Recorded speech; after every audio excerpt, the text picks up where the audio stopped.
கலைஞர் நூற்றாண்டையொட்டி ஒன்றிய அரசு வெளியிடும் நாணயத்தில் தமிழை பொறித்து நமது தாய்மொழிக்கு கலைஞர் பெருமை சேர்த்திருப்பதாக முதலமைச்சர் மு.க.ஸ்டாலின் புகழாரம் சூட்டியுள்ளார்.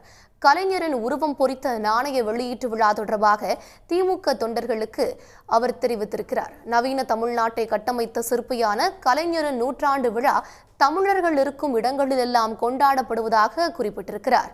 கலைஞரை அவரது நூற்றாண்டு விழாவில் போற்றும் வகையில் ஒன்றிய அரசின் சார்பில் கலைஞரின் உருவம் பொறித்த 100 ரூபாய் நாணயம் வெளியிடப்படுகிறது. சென்னை கலைவாணர் அரங்கில் நடைபெறும் நிகழ்ச்சியில் பாதுகாப்புத்துறை அமைச்சர் ராஜ்நாத் சிங் வெளியிடுகிறார்.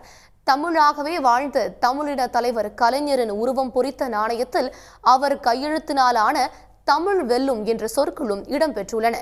இமயத்தின் உச்சியில் கொடிநாட்டி தமிழின் பெருமையை உயரச் செய்த சேரன் செங்குட்டுவனை வரலாறு பேசுவது போல ஒன்றிய அரசு தனது நினைவாக வெளியிடும் நாணயத்தில் தமிழை பொறித்து நமது தாய்மொழிக்கு கலைஞர் பெருமை சேர்த்திருப்பதாக முதலமைச்சர் மு.க.ஸ்டாலின் தமது மடலில் குறிப்பிட்டுள்ளார்.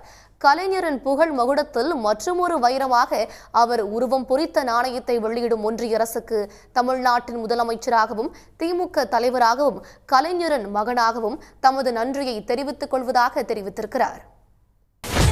சன் நியூஸ் வாட்ஸ்அப் சேனலை ஃபாலோ செய்யுங்கள். QR கோடை ஸ்கேன் செய்து சன் நியூஸோடு இணைந்திருங்கள்.